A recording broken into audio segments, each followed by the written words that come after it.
As the Denver Broncos hope to find the quarterback of the future in this upcoming NFL draft, there is a massive red flag, an alarm bell going off at just an annoying rate that I hope Sean Payton, George Payton, and Greg Penner do not ignore.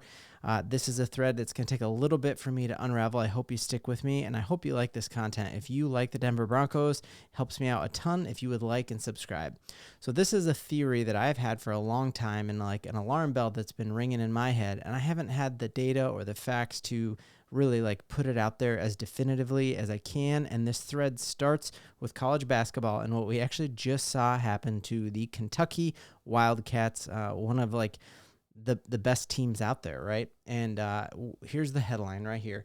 Jay Wright, a famous prognosticator, he knows the game very, very well, and talks about how building youth movements in college basketball no longer works. And the line of here that just rings like crazy to me and makes me think like, man, I hope the Denver Broncos learn from this is right here.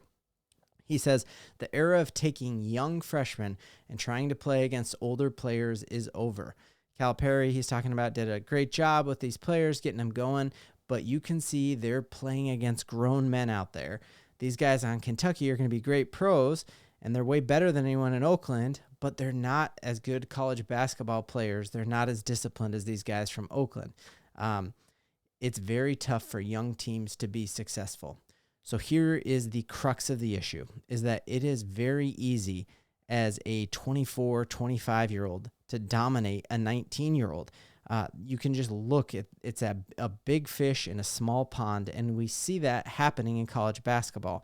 Now, college football is far more complex, and so what you've seen in the tournament is that while Kentucky has guys that are going to go to the NBA, and you could argue that the University of Kentucky has produced the best players in the entire NBA, but when they're Kentucky, they're 18 or 19-year-old dudes. But you look at Cat, you look at Anthony Davis, Booker, half of the great players in the NBA right now were awesome at Kentucky, yet Calipari only won that one championship because he played them in the NCAA tournament as 18-year-olds, and you just don't have a shot as an 18-year-old to stop a 24, 25-year-old. So we saw Jack Golk just go off and look like Steph Curry.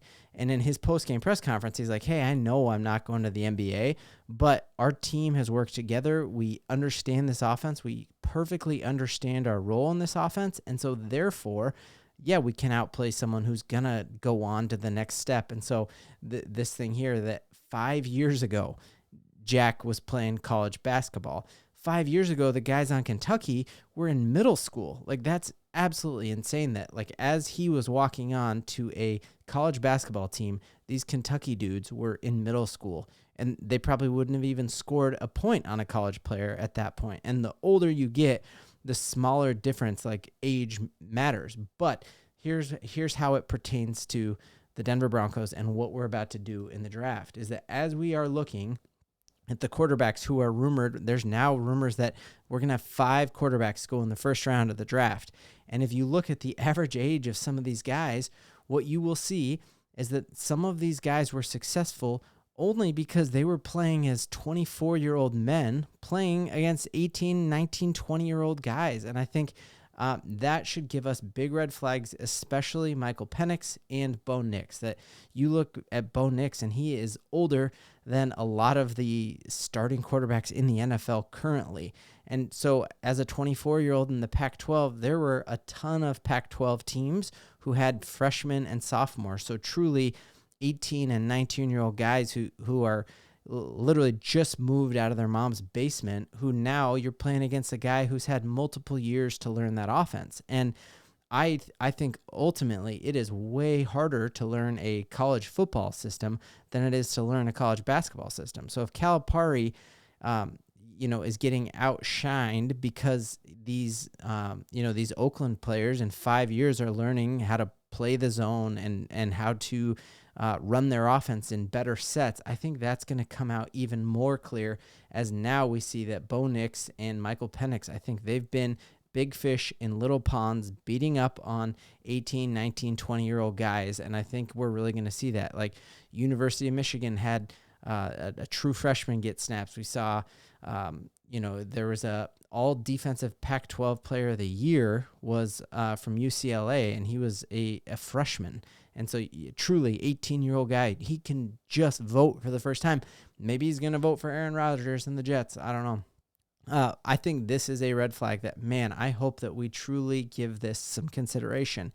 One of the interesting things is, and things that worries me, is there are Bill Parcells is one of the more famous coaches of all time. He has his coaching tree, and Sean Payton is a famous disciple of that coaching tree. And Parcells had these rules for quarterbacks, like don't draft a quarterback unless they have these different things. And one of them is that they are at least a 3-year starter with the team. And so to me, I think that's showing that Sean Payton might actually not look at the age as a bad thing, and I hope he does give that some consideration, because I really think there's a massive difference in there. Just a very small anecdote. Obviously, I have zero athletic talent, but some dudes at my church play pickup basketball, and there is a 16-year-old kid who everyone is talking about. He led his school to a state title run, and we played pickup basketball. And I'm not good. I'm not an athlete whatsoever, but I'm a grown man who's played basketball a long time. And I played against this kid, and I bodied him up. And I remember thinking, man, this kid is super soft. Yet he went on, and he has a college scholarship now. He will, he's got more talent in his pinky finger than I have in my entire body. He's going to be a college basketball player. Yet when he was playing a bunch of grown men, he looked like a boy, even though he then led his team to go on and win state titles. So I think this is something we better not look past. And that's a weird anecdote from the game of basketball. I know there are big differences in football and basketball, especially with eligibility. You can't even come to the draft until you've been out of high school at least for 3 years, and college teams for the most part are made up of older players than college basketball teams, but it is still something that I think takes some big consideration, that have these guys in particular hit their peak already because they have spent 4 or 5 years with the COVID year learning college football. And when they got into the league, some of the defensive backs they're going against were in middle school. And I just think that's a tremendous advantage that we would be really ignorant to look past that. Very curious if you think I'm off in left field with that kind of thing, or if you feel similarly to me in that. We have so much cool content coming this week. Cannot wait we're going to do an in-depth breakdown of JJ McCarthy's pro day, about rumors about the the Las Vegas Raiders being interested also in trading up for JJ. So now we have New York Giants rumored to want him. You have obviously the Vikings want him, and the rumor that we heard yesterday was the Giants want him. So now really the chances of 4 quarterbacks going in the first 6 is almost a layup. So it'll be interesting to see what Sean Payton and the Broncos do it. Make sure you're liked and subscribed to this channel so you don't miss a single second of it in Broncos country. Let's giddy up.